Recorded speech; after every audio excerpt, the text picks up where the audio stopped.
It's an absolute pleasure to be here today and to be able to introduce Professor Stanley Plotkin, who shouldn't really need introduction to anyone because he's so very clearly a luminary in the field of vaccine development. So, Professor Plotkin, it's such a pleasure to have you here with us today.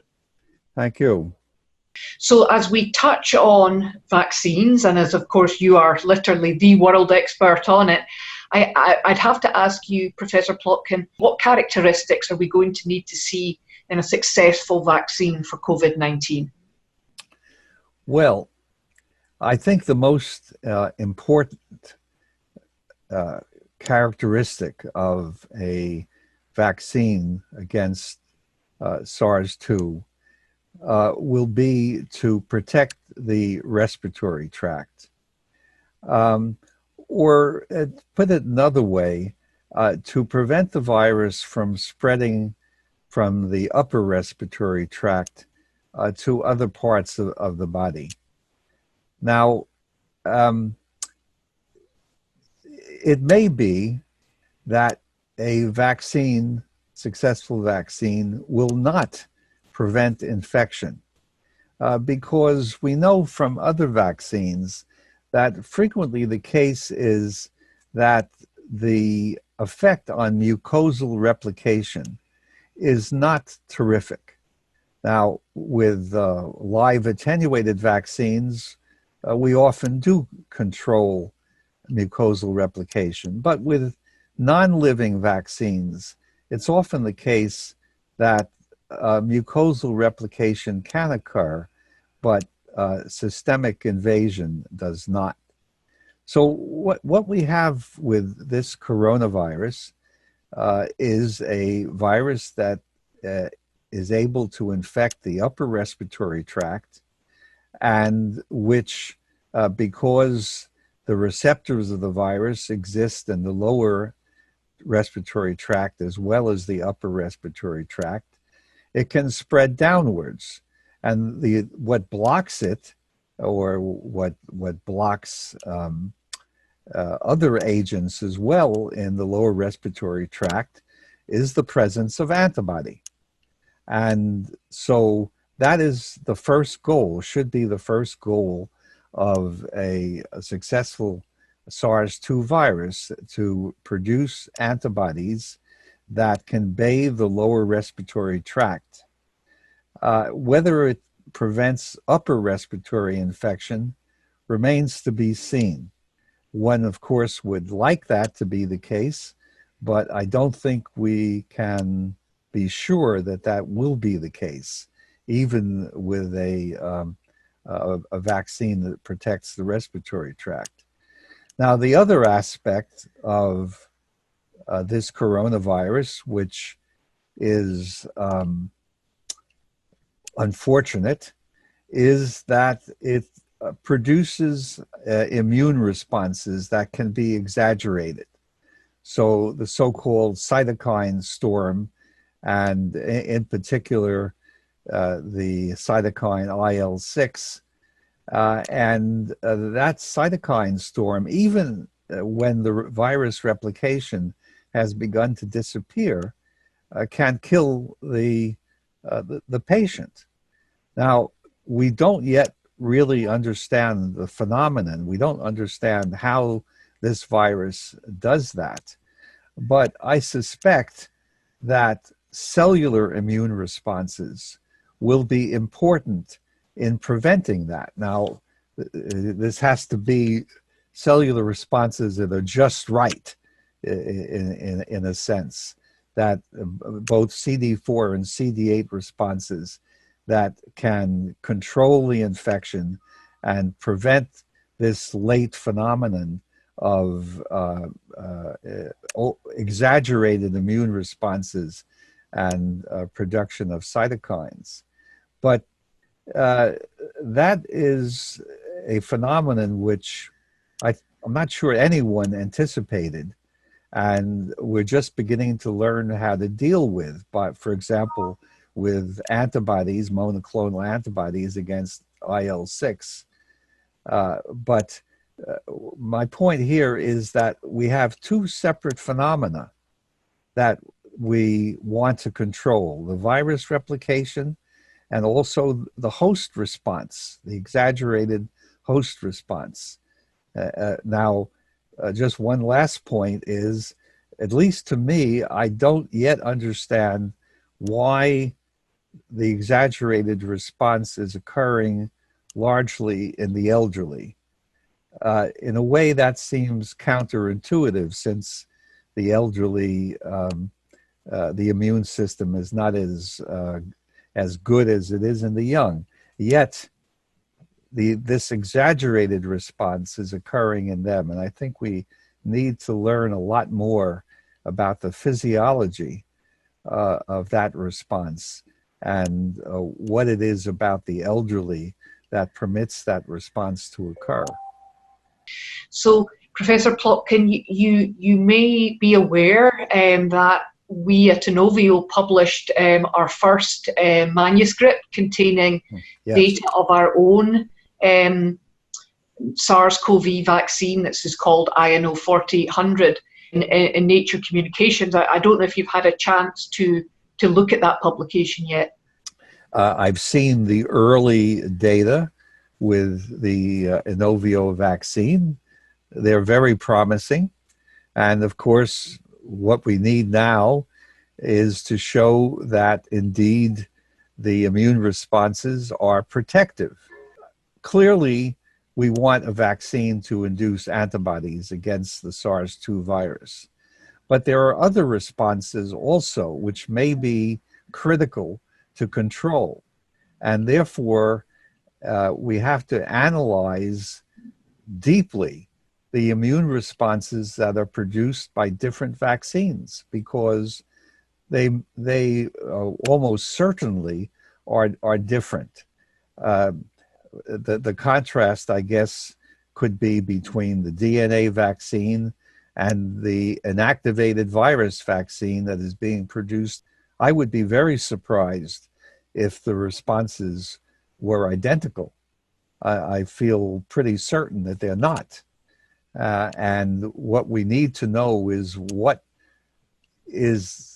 are the important responses, physiological responses. Anyway, my point here is that not only the height of immune response is important, but the breadth of immune responses. And immune responses are multiple. They're not only what we show in a neutralization test by incubating a virus with serum. Yeah, and certainly something from our perspective, Professor Plotkin, that we were so proud of and were able to publish in that Nature Communications manuscript was our ability to generate robust antibody responses, including neutralizing antibodies, but also those T cell profiles too. And I think that tends to be kind of a key characteristic of DNA vaccines. Certainly one question that I'm asked frequently, and I can understand why, is that kind of compare and contrast DNA vaccines to RNA vaccines. So I would really love to hear your opinion on that. Well, so my simple response, or simplistic response to that question, is that there's no doubt that the DNA vaccines induce strong cellular responses, and they may well be critical depending on the agent that you're talking about. We don't have head-to-head comparisons. As you know, we have heard, we don't have a lot of data, but we have heard that the first mRNA vaccine produces an antibody response, a neutralizing antibody response. The trouble, of course, is that we can't really compare until serum specimens are available from both types and can be run in the same laboratory. But I guess my question about the mRNA at this point would be not only the height of the antibody response, but also what kind of cellular responses are produced by mRNA vaccines. And I think we will have this information in the next couple of months, I would expect. Yes, indeed. It's an unusual situation that we find ourselves in today. I don't know, certainly not in my career, and I don't know about yours, sir, but you know, the opportunity to really have head-to-head comparisons of vaccines in kind of real time, I don't know that we've ever had that opportunity before. So it's going to be an interesting few months to be able to analyze all that data together. Could you talk about specific characteristics that you think might be advantageous to our Inovio INO 4800 vaccine and how it might be particularly appropriate for the COVID-19 outbreak? Well, so I think I would go back to what I was alluding to before. The positive thing that I see is that DNA vaccines can produce a broad range of immune responses. And we don't know for sure what the immune responses to SARS-2, which immune responses are critical.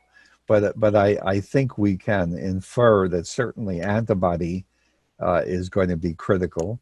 And as I said before, I think that cellular responses will also be important in view of the pathology that we're seeing with the disease. And there, of course, I would mention the Th1, Th2 dichotomy that for most vaccines, one really prefers the Th1 response. And I think that's definitely the case here for SARS-2. So from my point of view, the more approaches available, the better, because this is the first time, I think it's really the first time in history that we will be, in principle, trying to immunize 7 billion people as soon as possible. And the only way that that could be possible is if we have multiple different vaccine producers producing at high quantity levels. So the world needs a plan based on what we hope is multiple successful vaccines, a plan to produce them and to distribute them. And that's not going to be easy. You ended that very important answer talking about the need for governments to form a consensus, really, in regards to the global access of this vaccine and its distribution. You and everybody listening to this discussion will have heard the timeline of having a vaccine ready for fairly widespread distribution in the 12 to 18 month timeline. Do you, sir, as an expert in the area, think that is achievable? Well, long life has taught me never to make predictions. But all that one can say is if everything goes well, yes. But that is a big assumption, that everything goes well. I think it's feasible to produce a certain amount of vaccine. But again, if we're talking about 7 billion or potentially 14 billion doses, I cannot imagine that they would be available in 12 to 18 months. unless there is a plan made now how to do that. Who's going to do it? How is it going to be done? Where is it going to be done? So will there be a successful vaccine in 12 to 18 months? I think so. I think it's likely. Will there be enough vaccine to immunize everyone? Big question. I remain dubious about that. So my final question for you, Professor Plotkin, and this might require a fairly lengthy answer, but so once we get through this outbreak, and I personally believe that we will, it's just a matter of time, and obviously the development of a successful vaccine will be critical to that.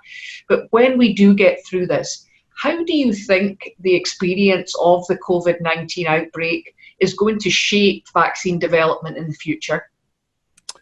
Well, that's, of course, a very interesting question. So perhaps a few obvious answers. One is that we will have, fortunately, more strategies, successful strategies to develop vaccines. That is the most positive result of this epidemic. We'll have more tools to make vaccines. Another result, I hope, that the realization that there are numerous viruses out there replicating in animals that could transmit to humans, that could adapt to humans. And I'm not the only one saying this. This has been said by other people before. And one can identify many likely suspects and study them so that you are prepared.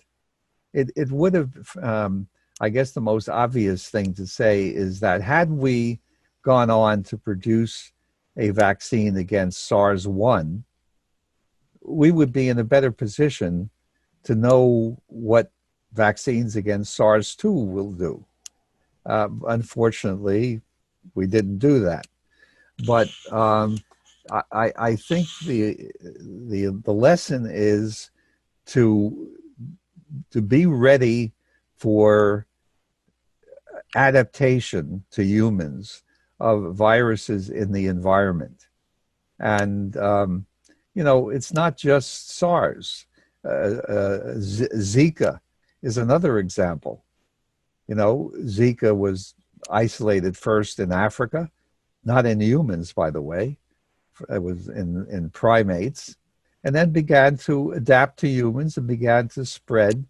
And we didn't do anything about it until it spread to Latin America, and the effect on the fetus in utero was demonstrated.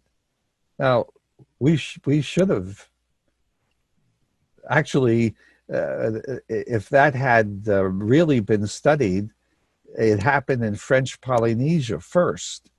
So we should have been ready for that, but we weren't. And so I think those are the things we really need to do to appreciate that nature is dangerous and that we have to, even with our civilization, we have to be ready for natural disasters. Thank you so much for that fascinating reflection. It was absolutely stunning to listen to. And I just would like to thank you so much, Professor Plotkin, for your time today, your insights, sharing your great extensive expertise in this area. It was absolutely fascinating, and thank you so much for taking time to talk to me today. You're quite welcome. Bye-bye.